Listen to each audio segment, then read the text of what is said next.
I experienced that night. And it's something that I can honestly say has changed my whole outlook on things. We started the first test, and it went exactly the way I thought it might. He was not doing well. He was reacting to the relevant questions more than he was to the control type of questions, which is indicative of a person who is deceptive, because it's showing an emotion that he does not feel comfortable with his answers. These questions bother him. It was basically, have you ever observed a saucer-shaped craft fly out at Area 51? And that was asked, I think, 2 or 3 different times. The second chart we ran was on another question dealing with the gravity amplifier or an antimatter reactor as part of the powertrain. About halfway through that test, I'm looking down, and all of a sudden the realization sets in that I'm looking at a probable, truthful result. And I mean, I'm getting chills right now talking about it, because that's what I got. Bob Lazar appeared to be truthful when he described how the craft's reactor functioned. We weren't precisely sure how everything worked, but we had a rough idea. Starting from the reactor, it reacted an extremely heavy element, but stable, that isn't found on Earth, and we placed it on the periodic chart as element 115. This provided the basic gravity wave and electrical power to run the craft. The gravity amplifiers that were located in the craft amplified that wave, and it was phase shifted, in other words, put out of sync, and that was expelled from the bottom of the craft. And the Earth and all matter puts out its own gravity wave, and this put out a wave that was an opposite to it and caused lift. In other words, it wasn't squirting out fire, exhaust, compressed air, or anything that we would imagine would propel something. It was a field propulsion system. It was something you really couldn't sense, but would lift the craft. Field propulsion can be demonstrated with 2 magnets.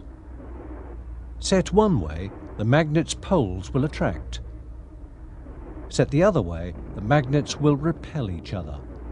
Lazar says that the craft used gravity waves to repel and attract through space. Using earthly materials and state-of-the-art technology, we could not possibly duplicate one of these systems. Not even close. What we're seeing was a total annihilation reactor, a reactor that reacted matter and antimatter, which is something we really haven't even touched on. We know this is possible. We know we have fission reactors. We're currently trying to develop fusion reactors that produce energy like the sun does, but we haven't even thought about working on antimatter reactors, which is 100% efficient.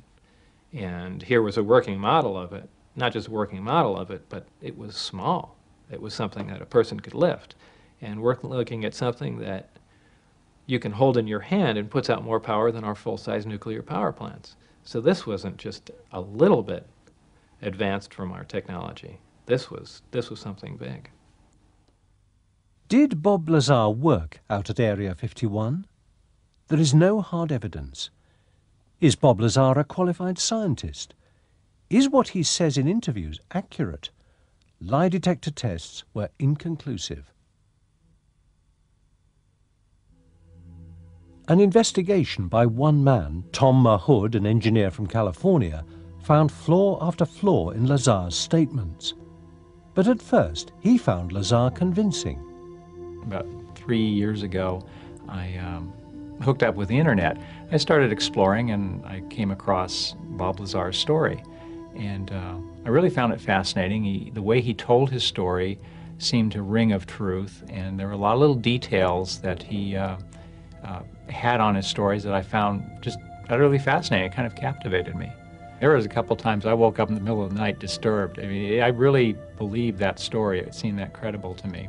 The first thing that started kicking things off for me was that I don't live that far from Caltech, and Lazar claimed as part of his story that he had attended Caltech and had his records erased.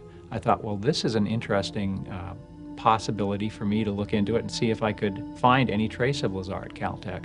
And I thought the easiest thing to do to check on him was just to go through all the Caltech annuals for about a 10-year period. And I literally went through every page looking for a picture or a reference to Bob Lazar. Now, it could be that he might be erased from the school records, but it's unlikely somebody's actually going to come in and replace a college yearbook. So I went through it and didn't turn anything up. And at that point, I'm starting to think, well, maybe he does have a degree in physics, but for some reason, he doesn't want people to know where it's from, and then he's just concocted a Caltech story. So I started having a few doubts at that time, but it still seemed like a fairly credible story to me. Lazar claims a university education, but gives no hard evidence. Bob wouldn't be the first person in history to lie about his education in order to get a job. But the only records that he went to school anywhere is one electronics course at a junior college. And it doesn't make sense that someone with that level of education would get hired to work at the places where he worked. Fairchild Industries in a highly technical position, and later Los Alamos in a highly technical position. He had to get educated somewhere. If you've been to his house, if you see what he does with computers, you know he's as an intelligent and educated man. Where did that education come from? I look at, for example, MIT, and although Bob can't come up with any names of professors, he can't come up with any names of students, I ask myself, could a school like MIT wipe out his records? Well, I don't know. I mean, they get tens of millions of dollars a year in defense contracts. They've worked with the CIA in the past on this very UFO question. Could they do it? Would they do it? I think it's possible. Bob says that he was sacked after he made a blatant breach of security. The craft that I worked on was tested quite often. Most of the tests occurred on Wednesday nights. They were never taken out of the atmosphere. They were barely taken over the mountain range. You have to look at the fact that this was their prized possession, that they were just learning how to use, and they weren't about to lose it.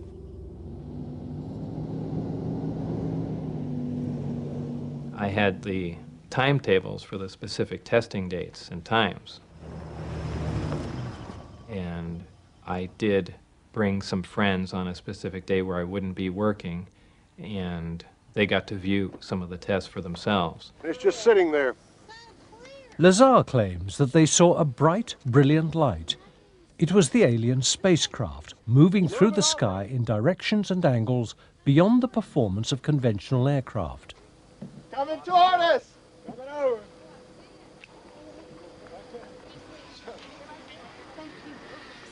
Holy moly, my heart is pounding. Look at that. Is that beautiful? Is it beautiful? Now, we weren't in the base. We were still 10 miles away from it. But even out at that far, there was still a reasonable amount of security. And we were able to see quite a few things. And as time went on, we became lax and eventually got caught. The day after I was caught, I was supposed to show up for work. However, they had me debriefed at an Air Force base north of Las Vegas. That's where a lot of the friction began between myself and the people there. They pointed weapons at me, yelling in my face at a close distance. I mean, they were as angry as you could be without hurting someone. They threatened my life. At the time, they threatened my wife's life, past employment records, places I've been, places I've worked, people I had worked with. All this information began to disappear, and I actually began to be concerned that perhaps they were going to do the same to me. I thought it became necessary to see one of the people on a local news station, because I thought if it went on the news, they couldn't make me completely disappear. It would look very suspicious if all of a sudden this person, you know, released these claims and then he disappeared himself. So it was kind of an insurance policy for me. Well, there's several, actually 9 flying saucers, flying discs that are out there of extraterrestrial origin. After Lazar broke the story on the spacecraft, he was arrested and charged with pandering, helping to run a brothel in Las Vegas. When Bob came and told me that he was involved on the outskirts of this illegal brothel operation, I saw my professional life flash before my eyes. I was very upset. I had written and developed a computer system so a local brothel could run efficiently in town, and that is, in effect, against the law. No one had been prosecuted for that since the 1800s in Nevada. In fact, this was